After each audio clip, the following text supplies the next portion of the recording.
Are you tired of weight loss products filled with artificial ingredients and empty promises? Discover the power of nature with Pure Revive, the ultimate solution for healthy weight loss.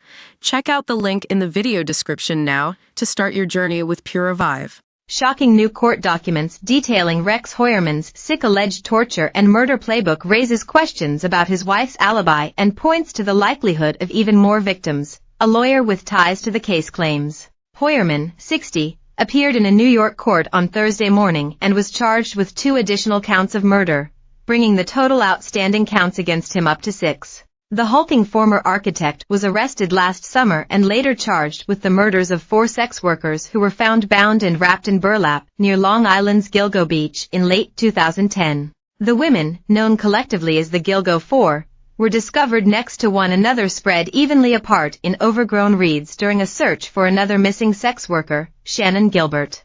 Heuermann has now been charged in the killings of 2 more women on Long Island, the 1993 murder of Sandra Costia and the 2003 killing of Jessica Taylor. The father of 2 was tied to each of the crime scenes through DNA from hairs found on the women's remains, prosecutors say. In court documents filed Thursday, prosecutors shared a file they believe Heuermann used as a planning document to meticulously plot his alleged kills and prepare for any issues he may encounter while trying to cover his tracks. The document, which was recovered from an old hard drive entitled 2002 to 2004 Hong Kong dollars, included what prosecutors claim was information about his victims, pointers for next time, and tips to maximize playtime. Prosecutors placed particular emphasis on a section in the document titled Prep, which included 5 entries: setup stage, holding area, build table, crossbar, and hardpoint.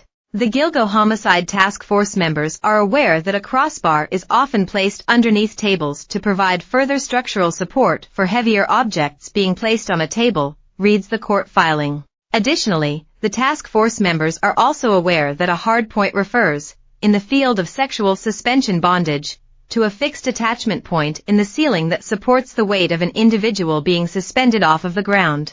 Prosecutors said their inference of the term hardpoint is corroborated by images of violent pornography they allegedly recovered from Heuermann's computer, in which the subject is either suspended, tortured, bound to a table, decapitated, and/or their breasts are mutilated.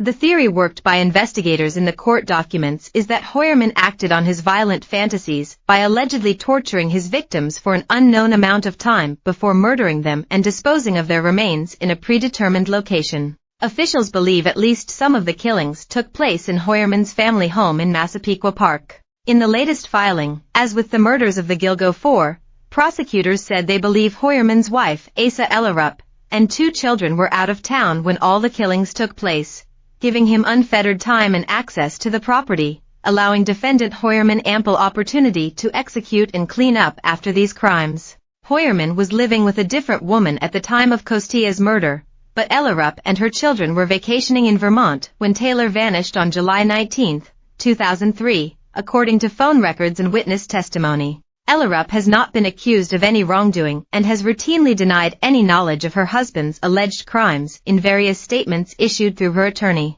However, Long Island attorney John Ray, who has been representing the family of Shannon Gilbert for years, has repeatedly urged investigators to take a closer look at Ellerup, calling her claims of complete obliviousness totally absurd. Ray renewed those calls in an interview with our channel on Thursday, questioning Ellerup's alibi. The evidence seems to suggest that Rex Heuermann didn't merely murder these girls viciously, but he did so by torturing them first, and this record of his suggests that he kept these girls alive for some time, said Ray. But how long he kept them alive for, we don't know. He was talking about Stockholm Syndrome in this file, which means he's keeping them alive and dedicating himself until they become his obedient slaves. That takes a long time. These girls may have been alive for days or even weeks while he pleasured himself with the torture he was